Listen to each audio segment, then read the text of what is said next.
Assalamualaikum warahmatullahi wabarakatuh. Perkenalkan, nama saya Sofi Nurjana, NIM R02190886. Berbagai virus COVID-19 membuat dunia menjadi resah, termasuk di Indonesia. Keberadaan virus ini berdampak terhadap seluruh aspek kehidupan manusia, termasuk pada pekerjaan. Tidak sedikit perusahaan yang menghentikan proses produksinya selama masa pandemi ini, karena hal tersebut dapat berdampak pada keselamatan dan kesehatan para pekerjanya. Tempat kerja merupakan salah satu tempat yang berpotensi menimbulkan penularan, karena dalam tempat kerja tersebut terdapat banyak orang dalam satu lokasi.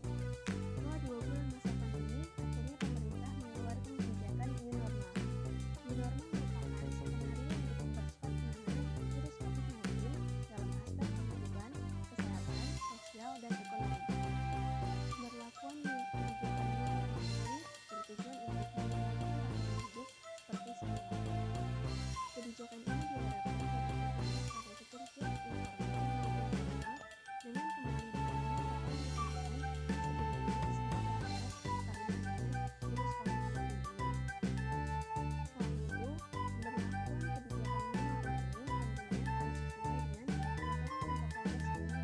dengan protokol kesehatan yang telah dikeluarkan Kementerian Kesehatan dan WHO. Perkenalkan, saya Yudita Sararisya Budi, NIM R02190994. Di sini saya akan menjelaskan definisi the new normal. New normal adalah langkah percepatan penanganan COVID-19 dalam bidang kesehatan, sosial, dan juga ekonomi.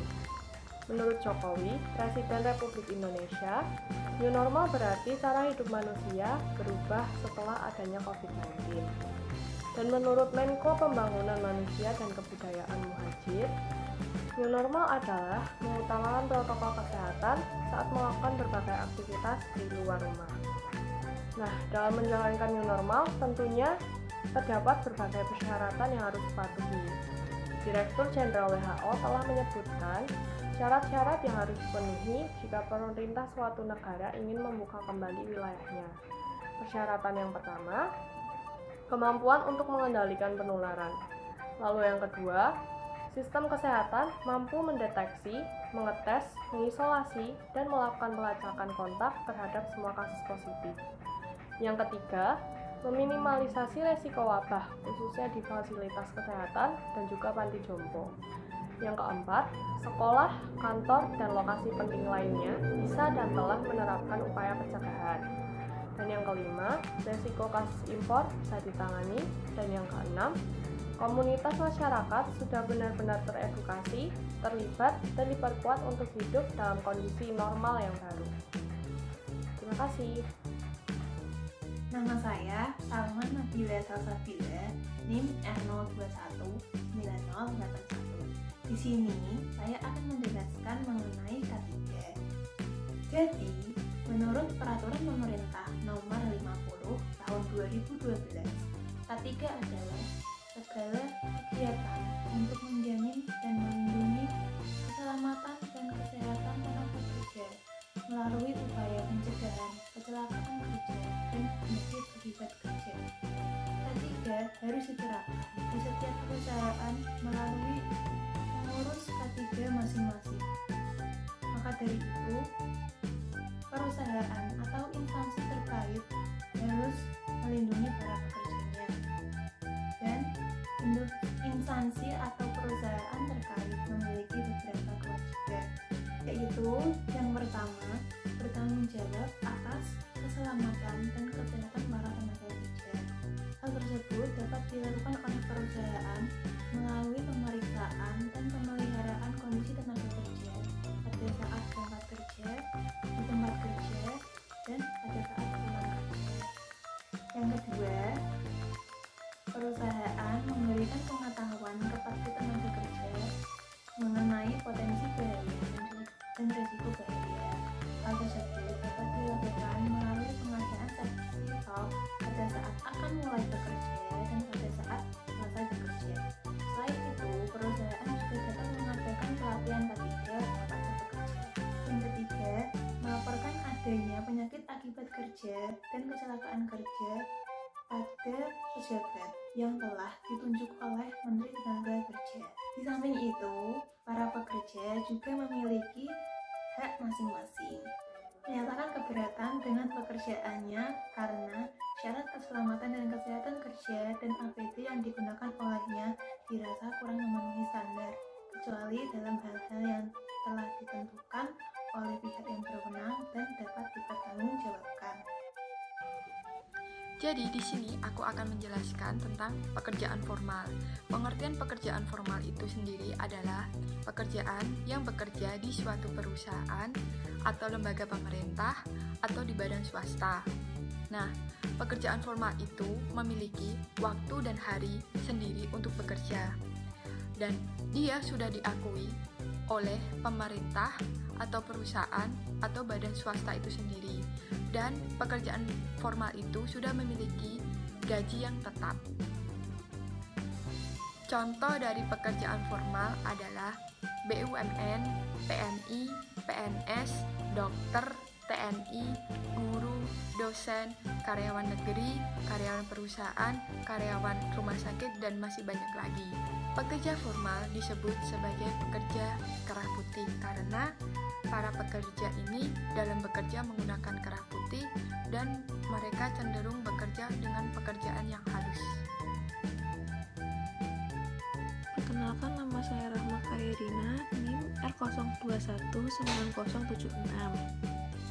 Di sini saya akan menjelaskan tentang definisi pekerja informal beserta contohnya. Pekerja informal adalah pekerja yang bertanggung jawab atas perseorangan yang tidak berbadan hukum dan hanya berdasarkan atas kesepakatan. Contohnya ada pedagang kaki lima, tukang becak, dokar, pembuat makanan, asongan, dan tukang semir.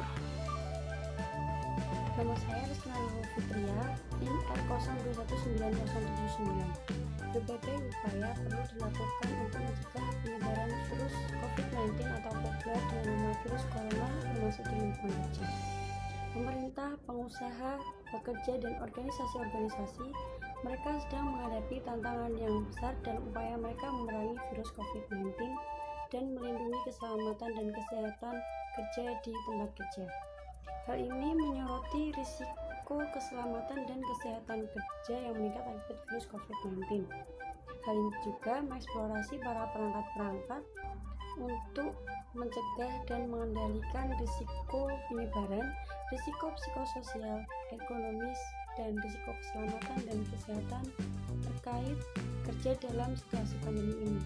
Lalu apa sih peran seorang ahli K3 dalam keterjangkitan virus corona ini? Jadi, seorang ahli K3 bertugas untuk meminimalisir atau mengurangi risiko kecelakaan atau penyakit yang diakibatkan karena bekerja. Nah, lingkungan kerja sendiri bisa menjadi salah satu tempat penyebaran virus corona karena banyaknya para pekerja yang butuh untuk saling berinteraksi satu sama lain dalam proses bekerja. Padahal kita sendiri butuh tahu apakah pekerja ini masih berinteraksi dengan lingkungan sekitar seperti biasa atau tidak. Nah, disinilah peran seorang ahli K3 di suatu perusahaan ini. Faktor utama yang mempengaruhi upaya penyebaran virus corona adalah patuhnya para pekerja terhadap peraturan keselamatan dan kesehatan kerja yang terdapat di perusahaan. Nah, di sini ada 6 upaya yang dapat dilakukan untuk mencegah atau mengurangi risiko atau dampak akibat virus corona menurut ILO di sebuah perusahaan. Yang pertama ada jarak fisik, yaitu dengan mengurangi konsentrasi besar para pekerja. Yang kedua ada higienitas dengan menyediakan sabun cuci tangan atau hand sanitizer. Yang ketiga ada kebersihan dengan menerapkan hidup bersih di lingkungan kerja. Yang keempat ada pelatihan dan komunikasi, yaitu untuk melatih manajemen para pekerja tentang bagaimana bertindak terhadap virus COVID-19. Yang kelima ada APD atau alat pelindung diri, yaitu dengan menyediakan masker atau menggunakan masker dan juga alat pelindung diri lainnya yang disediakan atau diwajibkan oleh perusahaan. Yang keenam ada tanggapan, yaitu dengan mendorong para pekerja yang memiliki gejala terhadap virus COVID-19 untuk segera cek ke rumah sakit dan tidak bekerja selama hari yang ditentukan. Perkenalkan, nama saya Cindy Aisyah, NIM R021984. Merebaknya COVID-19 telah berdampak pada seluruh aspek kehidupan manusia, contohnya pekerjaan. Banyak pekerjaan yang harus tertunda dan banyak pekerja yang kehilangan pekerjaannya akibat virus ini. Namun kini pemerintah akan mengeluarkan kebijakan baru yaitu New Normal. New Normal sendiri merupakan tatanan hidup baru untuk mempercepat penanganan COVID-19. Dalam pelaksanaannya, New Normal masyarakat harus mematuhi protokol kesehatan dan persyaratan yang telah dikeluarkan oleh pemerintah.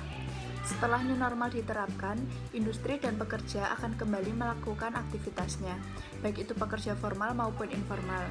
Yang dimaksud dengan pekerja formal yaitu pekerja yang bekerja pada perusahaan sebagai pekerja terlatih dan berbadan hukum. Contohnya yaitu PNS, TNI, karyawan negeri, karyawan rumah sakit, dan lain sebagainya. Sedangkan pekerja informal yaitu mereka yang bekerja atas dasar kesepakatan dan tidak berbadan hukum. Contohnya yaitu petani, tukang becak, supir angkot, dan lain sebagainya. Dalam hal ini peran seorang K3 juga diperlukan, yaitu seorang K3 harus menerapkan protokol kesehatan yang ada serta peraturan terkait K3 dalam upaya mencegah penyebaran COVID-19. Perusahaan wajib menyediakan jaminan kesehatan seperti contohnya yaitu menyediakan masker dan sarana cuci tangan. ILO juga telah mengeluarkan beberapa hal yang harus dilakukan oleh perusahaan untuk menghindari penyebaran virus ini, yaitu jaga jarak, higienitas, kebersihan, pelatihan dan komunikasi, APD, serta tanggapan. Jika new normal telah diterapkan di Indonesia, mari kita ikuti aturan dan protokol kesehatan yang ada.